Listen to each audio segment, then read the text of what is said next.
3, 2, 1. Fuck you! Yeah!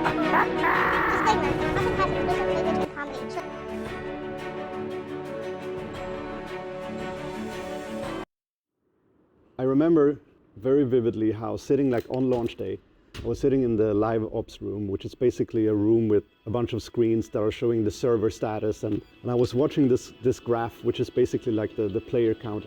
So I was just sitting there like completely mesmerized and praying that there wouldn't be a big dip.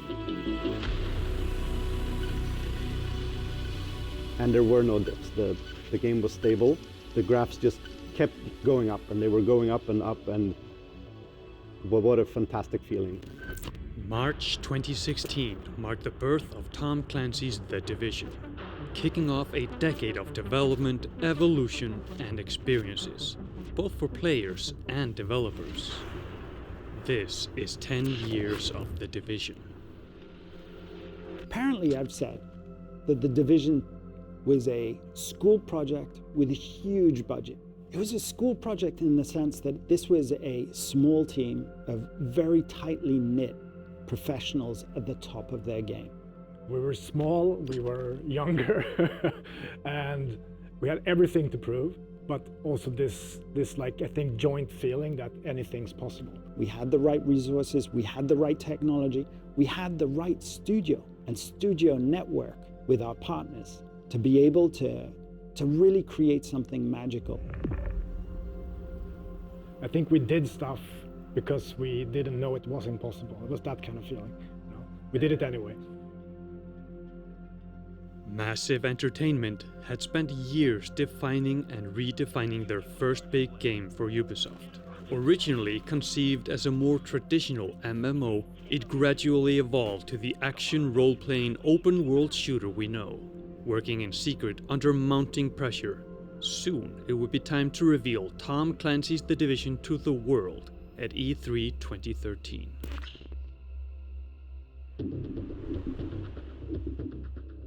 You know those people that you see in a corridor, and when you see them, you decide to go in another direction? We were that guy. We'd made these big promises, and we were really testing everybody's patience. Those final weeks up until showing it to the world, I think we kind of felt like, okay, this is special. This can really work. When upper management saw the trailer and they saw the work and they saw the in-game demo, they were blown away. So we were moved during the process of the press conference planning to the very end as Yves' special announcement. But I have something more to show you today. This game is brought to you by one of the best studios in the world, Massive Entertainment.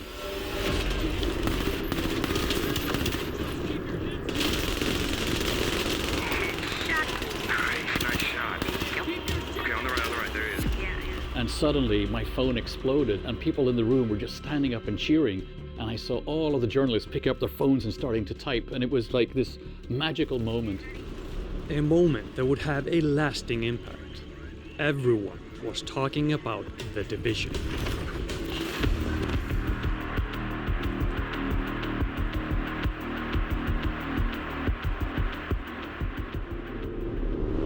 After all the attention at E3, the team returned home. But now was not the time to celebrate and rest. We're full of energy, but also with the realization that now we have to make this thing at the full scale that we envision, and that's a lot of work. I thought it was going to be easier to go from 2013 to the launch. I think we underestimated the technical challenge of making a new engine and a very complicated game at the same time. That new game engine, Snowdrop, played a key role in development, providing the team with groundbreaking capabilities. The unique technology that we had, and at the time it was nobody else was doing anything like that with the online. Nobody was doing the extraction experience in the Dark Zone that we had. Nobody was pushing open world graphical fidelity on that scale that we have in Midtown Manhattan. And all of that is thanks to the engineers and the artists. And as that team grew and production ramped up, Massive was joined and supported by several co-dev studios within Ubisoft. Working with Massive on the first game was amazing. They have this confidence that is both inspiring and scary at times. They have their own way of doing things and a push on quality that's different from how other teams work. But they also knew that there was just too much damn work to do, and so Red Storm was really excited to be able to partner with them.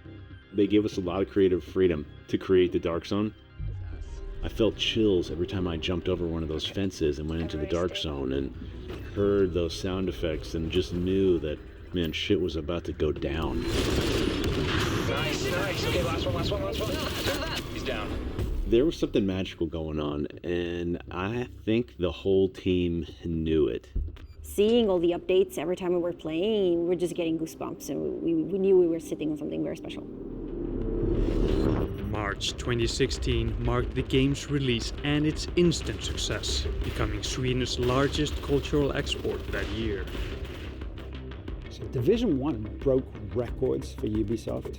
It broke industry records of day one sales or week one sales for a new IP. It really resonated with people because of the fancy, an undercover agent embedded in society, ready to be activated as the last resort to save society.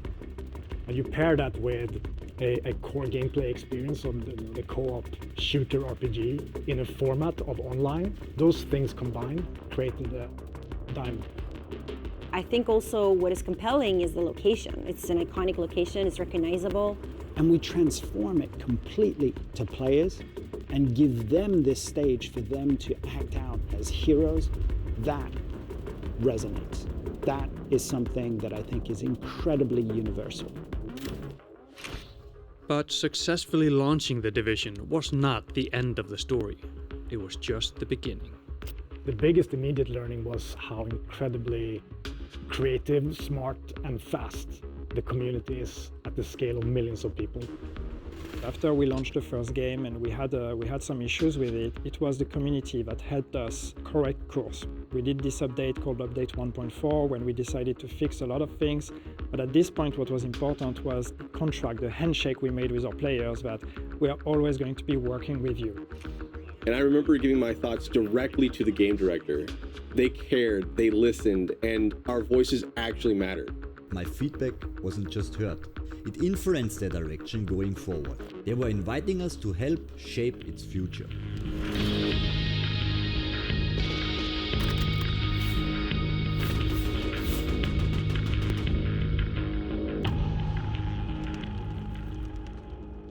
After shipping Division 1, we were exhausted. We should have gone on a long and nice break, but there was no time. HQ woke up and they said, hey, you guys, you need to get a bigger office, you need to hire more people, you need to start thinking about the Division 2. And remember, this was the beginning of Division 1 Live, and it was way bigger than we had thought. While building and maintaining the live game for the Division, another major decision was taking shape.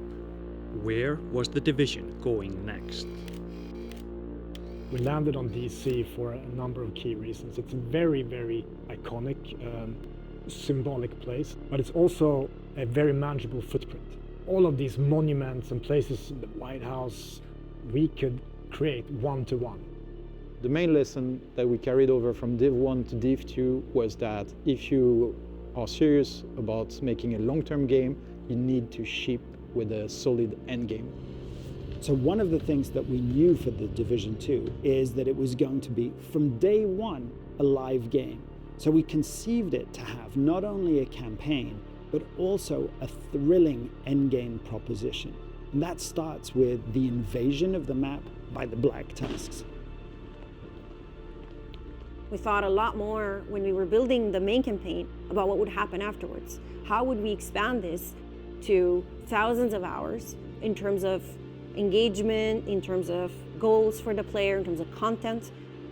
All of which was made possible by the evolving Snowdrop engine, a growing family of code dev studios, and a close, tight-knit team expanding.